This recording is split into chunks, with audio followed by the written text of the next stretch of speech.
Welcome everyone. सो हम लोग जो बात किया था लास्ट 10 पॉइंट्स को बात किया था regarding Raja Babu and the reality of rental dispute, इसके ऊपर बात किया था।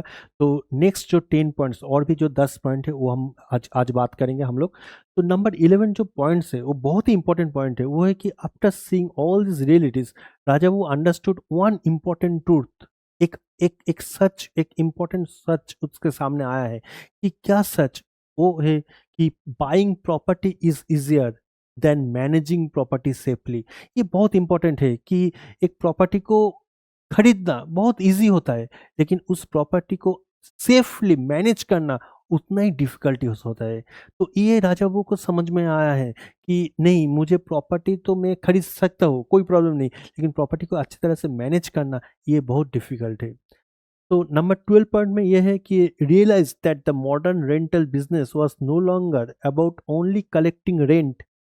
Proper verification, documentation, legal awareness, communication, and risk management had become extremely important for every property owner.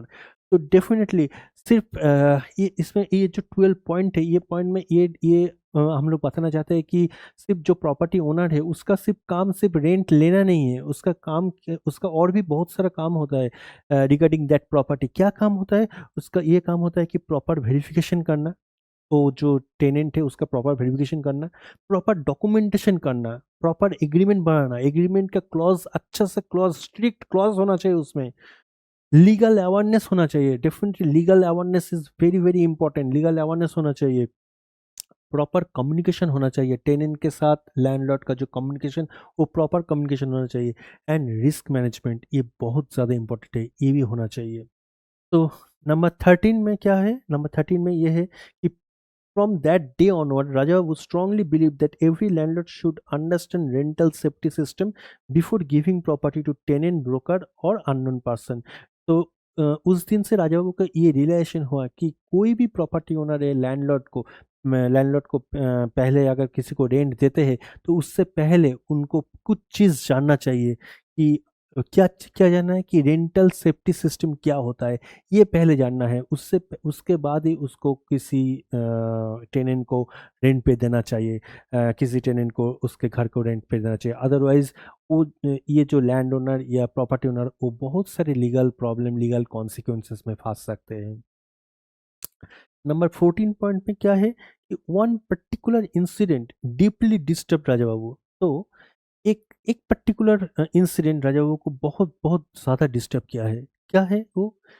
15. In that case, a tenant stayed in a property for many years. Slowly, the tenant started using that rented house address for different personal activities. He used the property address in documents, ID proofs, local records, utility connections, and other paperwork. तो देखा कि एक tenant उस property में बहुत सालों से रह रहा था, और वो क्या किया, उस प्रॉपर्टी में जब रह रहा था उसका जो जितना भी डॉक्यूमेंटेशन है, जितना भी डॉक्यूमेंट्स है उसी एड्रेस पे वो कर रहा था। उसका आईडी प्रूफ हो, उसका एड्रेस प्रूफ हो, जो जो लगता है बेसिकली वो सारा कुछ, वो जो रेंटल जो एड्रेस है उसी एड्रेस को बेस करके वो बनाया है।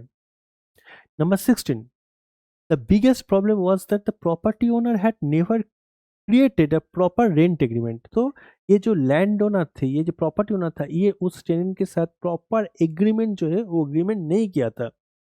Everything was managed informally. तो सारा कुछ इनफॉर्मली मैनेज हो रहा था, सारा कुछ वर्बली बातों से मैनेज हो रहा था। कोई रिटेन जो एग्रीमेंट होता है stamp paper, through stamp paper, वो एग्रीमेंट नहीं हुआ था। Rent payments are mostly done in cash. तो रेंट पेमेंट जो भी होता था, रेंट जो देते थे वो टेनेंट वो कैश पे देते थे। And there were no paper transaction records, receipt और legal documents.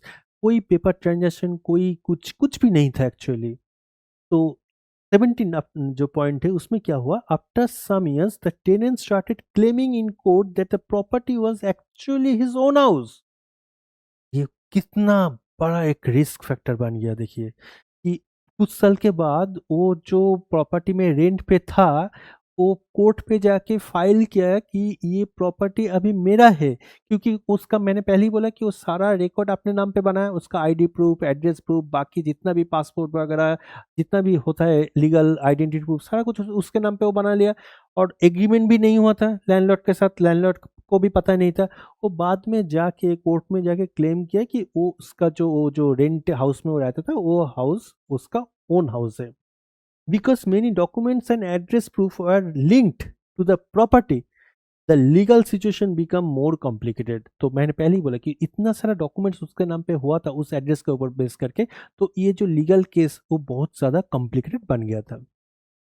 Number 18, the property owner was shocked, what started as a simple rental agreement slowly become a serious legal dispute। तो property owner जो था वो shock में चला गया कि सिर्फ एक रेंटल एग्रीमेंट नहीं करने की वजह से उसका अभी कितना बड़ा लीगल डिस्प्यूट हो गया उसका प्रॉपर्टी के ऊपर। उसका खुद का घर अभी स्टेक पे चला गया, उसका खुद का घर अभी उसका खुद का घर नहीं रह रहा है, मतलब कोई दूसरा क्लेम कर रहा है कि नहीं नहीं ये मेरा घर है। तो number 19, Raja Babu understood the important lesson from this incident. तो राजा बाबू ये इंसिडेंट जब देखा, इंसिडेंट जब सुना, तो वो रियलाइजेशन किया कि और एक लेसन भी लिया इस इंसिडेंट से। क्या क्या लेसन है, क्या इंसिडेंट है, क्या उन्होंने सीखा? Without proper agreements, documentation, payment records and verification, every even your own property can become legally risky. Definitely अगर आपका प्रॉपर एग्रीमेंट ना हो, प्रॉपर डॉक्यूमेंटेशन ना हो, तो एंड प्रॉपर वेरिफिकेशन ना हो, तो ये आपका लीगल रिस्क बन जाता है, आपके प्रॉपर्टी का एक लीगल रिस्क हो जाता है। तो आते हैं नंबर 20 पे। Then he realized that many landlords focused only on monthly rent income but ignored legal safety। Definitely जो लैंडलॉर्ड होता है वो सिर्फ अपना रेंट के ऊपर मतलब रखता है, अपना रेंट ठीक टाइम से मिल गया बस हो गया, लेकिन बाकी जो एग्रीमेंट का जो प्रोसेस है, जो लीगल सेफ्टी है, उसके ऊपर वो ध्यान नहीं देते हैं। सो but ignored legal safety documentation and future risk। Small mistakes in the beginning can later become very big legal problems। Exactly, एक छोटा सा मिस्टेक, एक छोटा सा डॉक्यूमेंटेशन नहीं किया था, एक छोटा सा एग्रीमेंट नहीं किया था, वो बाद में बहुत बड़ा एक लीगल एक चैलेंजेस बन जाता है, लीगल डिस्प्यूट बन जाता है। From that day onward, Raja Babu strongly believed that every property owner should maintain। तो राजा बाबू ने क्या सोचा, क्या क्या क्या क्या क्या डिसाइड किया, और क्या उन्होंने उन्होंने क्या बिलीव किया कि क्या होना चाहिए every landlord, every property owner के लिए? Proper rent agreements, first point proper rent agreement होना चाहिए। सेकंड, टेनेंट वेरिफिकेशन होना चाहिए, tenant verification. Third, digital payment records, कोई कैश पेमेंट, कोई कैश ट्रांजेक्शन होना नहीं चाहिए, डिजिटल पेमेंट होना चाहिए। डिजिटल रेंट जो रिसिट या डिजिटल जो रेंट ट्रांजेक्शन वो होना चाहिए। आईडी प्रूफ कलेक्शन होना चाहिए, जो टेनेंट का जो आईडी प्रूफ है वो आईडी प्रूफ का कॉपी जो है वो लेना है। एड्रेस ट्रैकिंग करना, उसका प्रीवियस जो एड्रेस है या परमानेंट जो एड्रेस है उस एड्रेस ट्रैकिंग उसको करना है। और एंड लीगल डॉक्यूमेंटेशन, इस सारा कुछ का लीगल डॉक्यूमेंटेशन होना चाहिए, तभी पूरा वो सेफ होगा। तो आई thank you so much, thank you for listening this video. हम लोग फिर नेक्स्ट वीडियो में और एक और एक दूसरा एक चैप्टर लेके हम लोग डिस्कस करेंगे। तो thank you so much, thank you for listening. So हम लोग नेक्स्ट वीडियो में और एक दूसरा टॉपिक के ऊपर हम लोग डिस्कस करेंगे। Thank you so much.